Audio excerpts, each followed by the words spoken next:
अगर कोई मुझसे पूछे यूपीएससी में सिलेक्शन किसका हुआ या किसका होता है, तो मैं 2015 की बात बताऊं। 2015 में मैं जोधपुर में था और सेमिनार ले रहे थे हम।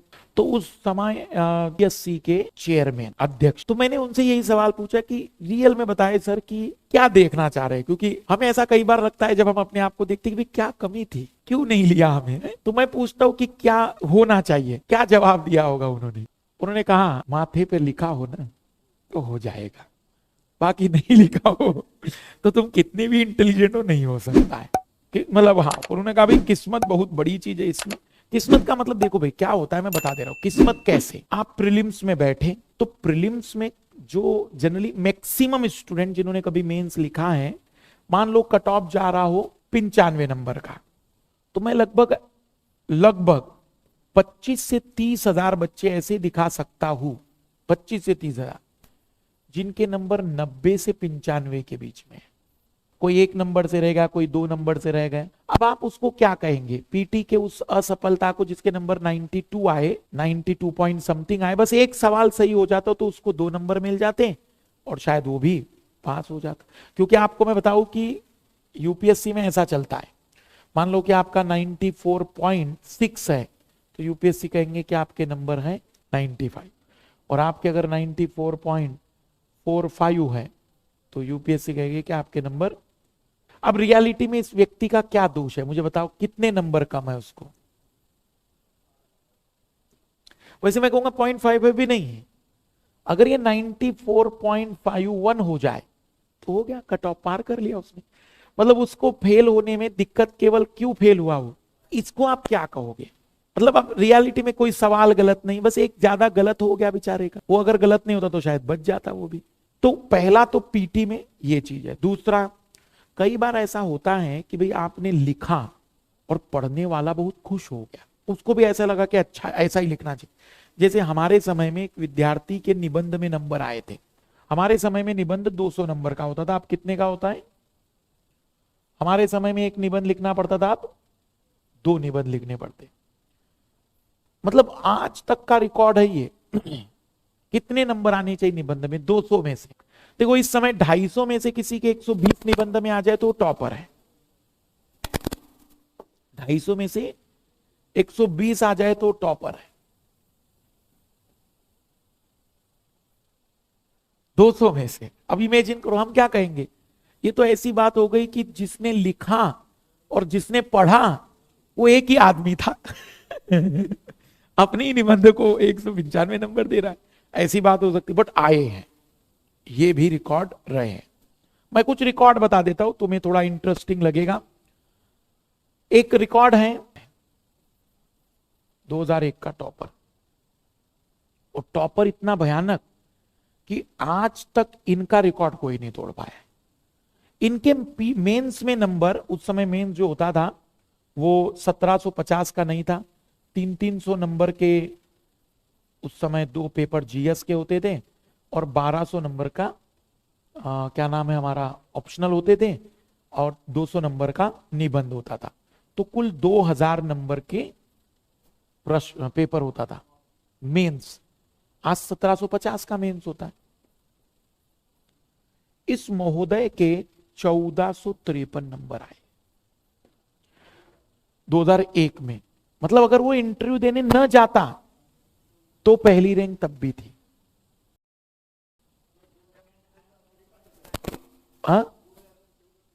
1453 मेंस में नंबर, फिर इंटरव्यू के नंबर, तब इंटरव्यू 300 नंबर का था। मतलब सोचो कि अगर इंटरव्यू नहीं देने जाता तो पहली रैंक थी उसकी। नहीं, वो तो फेल हो जाता, ऐसा चल ही नहीं सकता है, वो तो फेल हो जाता है। पर मैं एक उदाहरण बता रहा हूं। सेकंड वाले नंबर व्यक्ति के नंबर थे 1130 के आसपास, सबसे बड़ा गैप था, भयानक था ये गैप। तो इमेजिन करो, और सबसे बड़ी बात अब सोचो, आखिरी अटेम्प्ट था उनका चौथा, 3 अटेम्प्ट में पीटी भी नहीं निकला था। तो उस समय 4 ही अटेम्प्ट होते थे, 6 तो अभी अभी हुए 2012 में। जो व्यक्ति मेंस में इतने नंबर ला रहा है, वो व्यक्ति के बारे में आप 3 साल में क्या कहोगे। मान सकते भी ठीक है उसने कुछ इंप्रूवमेंट किया होगा, लेकिन कितना किया होगा। बस इतना ही था कि पीटी निकलने की देरी थी। पहला केस कि भाई पीटी नहीं निकाल पा। मेरे मतलब एक मित्र कहे या मेरे साथ जब मैं मेंस लिख रहा था यूनिवर्सिटी से, तो मैं मेंस लिख रहा था तो उनको पता था कि भाई मैं मेंस लिख रहा हूं। वे यहां दिल्ली में डॉक्टरी की नौकरी करने आए थे। अब उन्होंने मुझसे पूछा बस कि कैसे एग्जाम होता है, क्या क्या होता है, और मुझे क्या करना चाहिए अगर मुझे निकालना है। मैं उनको बुलाया हूं, अगर आएंगे तो बताएंगे सारा चीजें। तो मेरी नजर में अकेले व्यक्ति हैं ऐसे जिनको मैंने पूरा देखा है। कोई कोचिंग क्लास नहीं, कोई जानकारी इधर उधर की नहीं। 2 सब्जेक्ट ऑप्शनल में, एक सब्जेक्ट उर्दू लिया उन्होंने, उर्दू पढ़ा था, और ज्योग्राफी मुझसे बस कॉपी किताब और नोट्स की जानकारी ली और किताबें खरीद के आ गए।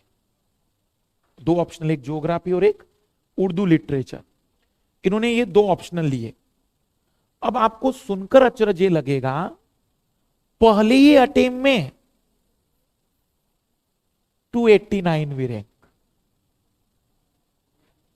पहले अटेम्प्ट में। और आप समझ रहे हैं, ना कोई क्लास, यहां तक कि ऑप्शनल की भी क्लास नहीं, ना उर्दू लिटरेचर की क्लास, ना कोई ज्योग्राफी ऑप्शनल की क्लास। मेरे सामने की बात है, टेस्ट सीरीज लगाई थी लिटरेचर की, उर्दू लिटरेचर की। पहले अटेम्प्ट में 289 रैंक आई है। 2013 की बात है ये। रैंक है, रैंक है, और आईपीएस मिला उन्हें। अब उन्होंने अगले साल दिया। अगले साल इंटरव्यू में नंबर कम मिले तो सिलेक्शन ही नहीं फाइनल लिस्ट में।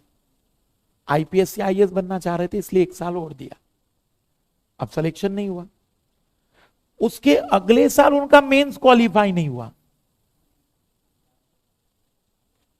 और आखिरी चौथे अटेम्प्ट में पीटी नहीं निकला।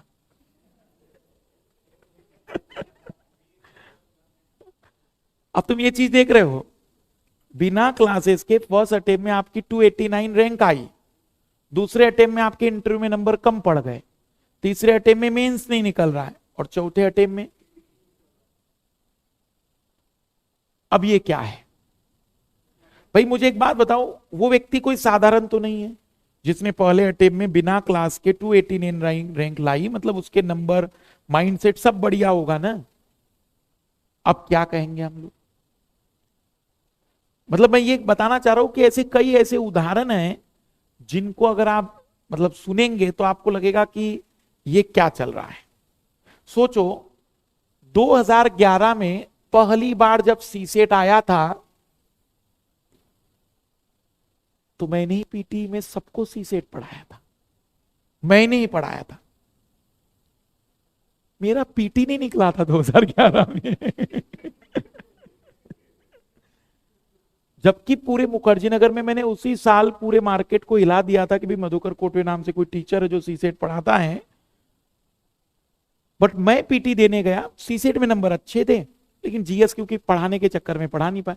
पर फिर भी जिस व्यक्ति ने पीटी निकालकर मेंस दिया, इंटरव्यू दिया 2010 का, अब एक कॉन्फिडेंस आ जाता है कि भी निकाल देंगे, अगली बार का पीटी तो निकालना है। पर 2012 में अभी तक का सबसे बड़ा कट ऑफ गया है 2012 का। 2012 में कट ऑफ गया था 242 नंबर 400 में से, क्योंकि सीसेट तब क्वालिफाइंग नहीं था। उस कट ऑफ में सबसे ज्यादा लोग दुखी थे, मैं सुखी था। जिस साल कट ऑफ, और पहली बार 2011 में कट ऑफ कितना था? मात्र 203 नंबर, वो पार नहीं हुआ, 242 हुआ। अब हम इसको क्या कहेंगे? मुझे एक बात बताओ कि इसको हम क्या कह सकते हैं कि भाई किस्मत है, क्या चीज है? मेरे उस समय जो 203 थे तो मेरे 198 आसपास आए थे। उसमें मैक्सिमम तो मतलब 130-40 नंबर तो सीसेट के ही थे। तो कहने का अभिप्राय क्या है? कहने का अभिप्राय यह है कि निश्चित ही इस पूरी एग्जाम में किस्मत का भी बहुत बड़ा रोल है। अब हम नहीं, मैं इसलिए बता रहा हूं ना, अब हम हटा देते हैं किस्मत को कि सर किस्मत तो हमारी अच्छी नहीं है, क्योंकि हम जब भी ट्राई करते तो किस्मत तो काम नहीं करती।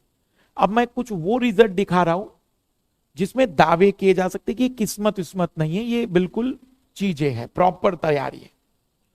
जैसे अब हम आते हैं इस बार के हिंदी मीडियम के टॉपर, लगातार एक ही बार पीटी नहीं निकला उनका, लेकिन लगातार उनकी रैंक आती गई। पहले 350 के आसपास थी, फिर 370 मतलब वही, फिर 200 के 200 प्लस 270 के आसपास पहुंचे, और फिर अब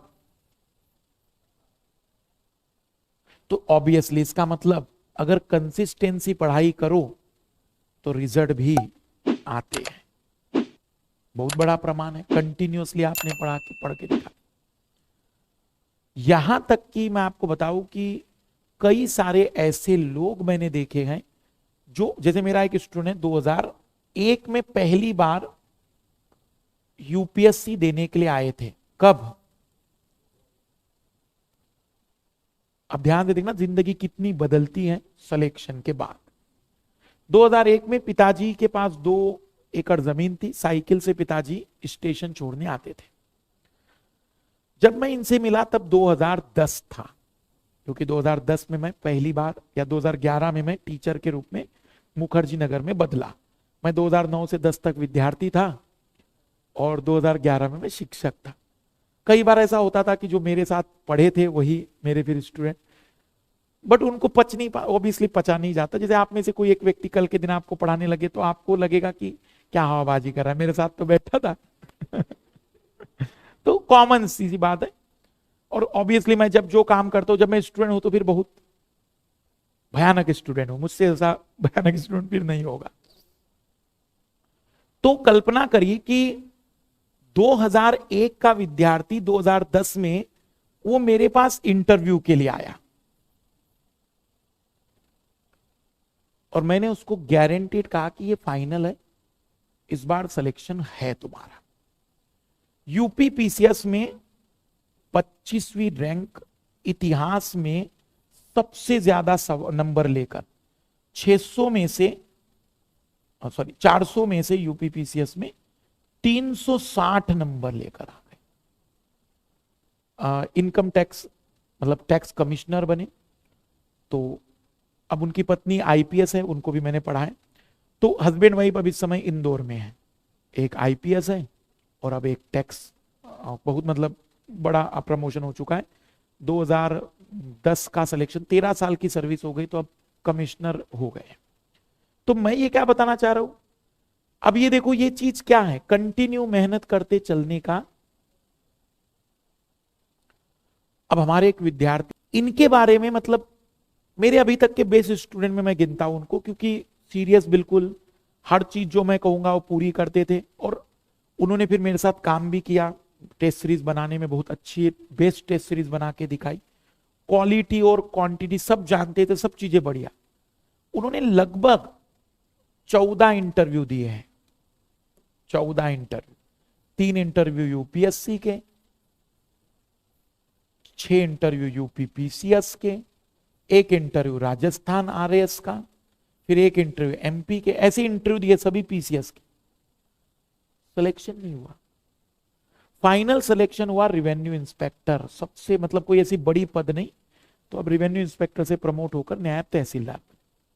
जबकि मैं जानता हूं कि वो ऐसे व्यक्ति हैं जो बहुत अच्छे डीएम बन सकते थे। तो यहां ये भी बात है, कई बार बहुत अच्छी मेहनत करने वाले विद्यार्थी भी सफल नहीं होते। अब इन सारी बातों का सारांश ये है कि इस परीक्षा में हमें अपना एफर्ट लगाना चाहिए, बाकी एफर्ट की चिंता नहीं करेंगे कि मेरी किस्मत साथ देगी कि नहीं, इस बार होगा कि नहीं।